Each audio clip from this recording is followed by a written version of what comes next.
உலகில் எந்த நாட்டில் அழகான பெண்கள் இருக்கின்றனர் தெரியுமா? இது குறித்து எடுக்கப்பட்ட ஒரு சர்வே பற்றி தெரிந்து கொள்ளலாம். இந்த கணக்கெடுப்பின்படி அந்த நாட்டில் பெண்கள் அமைதியாக இருக்கின்றனர். அவர்களை அழகாக அழைப்பதற்கு பின்னால் பல விஷயங்களுக்கு முக்கியத்துவம் கொடுக்கப்பட்டுள்ளன. அவர்களின் தோல் நிறம், கண் நிறம் உள்ளிட்ட பல விஷயங்களை பரிசோதகர்கள் பார்வையிட்டனர்.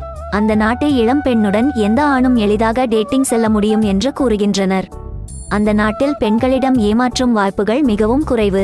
ஆனால் நாட்டின் பெயர் என்ன தெரியுமா? நீங்கள் என்ன நினைக்கிறீர்கள்? நாட்டின் பெயர் இந்தியாவாக இருக்கலாம். இல்லை, உங்கள் பதில் தவறாக இருக்கும். ஏனெனில் அந்த நாட்டின் பெயர் உக்ரைன். ஆம், போரினால் பாதிக்கப்பட்டிருந்தாலும் உக்ரைனிய பெண்கள் உலகம் முழுவதும் கவர்ச்சிகரமானவர்கள். அழகான பெண்கள் பட்டியலில் ஸ்வீடனுக்கு அடுத்தபடியாக உக்ரைன் உள்ளது. பட்டியலில் அடுத்த இடத்தில் போலந்து, நார்வே, பெலாரஸ், துருக்கி மற்றும் ரஷ்யா உள்ளன. ஆய்வின்படி இஸ்ரேலிய பெண்கள் அதிக வன்முறை கொண்டவர்கள். யூத பெண்கள் இராணுவத்தில் 2 ஆண்டுகள் பணியாற்ற வேண்டும்.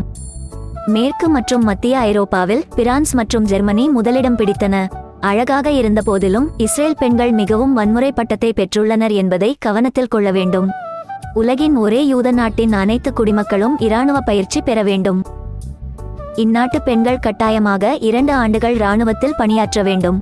பயங்கரவாத எதிர்ப்பு நடவடிக்கைகளில் ஆண்களுடன் தோளோடு தோள் நிற்கும் இஸ்ரேலிய பெண்கள். எந்த நாட்டு பெண்கள் உலகில் மிகவும் அழகானவர்கள் என்ற இந்த ஆய்வை ஐரோப்பிய அமைப்பு நடத்தியது. அந்த கணக்கெடுப்பின் விளைவாக இந்த பட்டியல் தயாரிக்கப்பட்டுள்ளது குறிப்பிடத்தக்கது.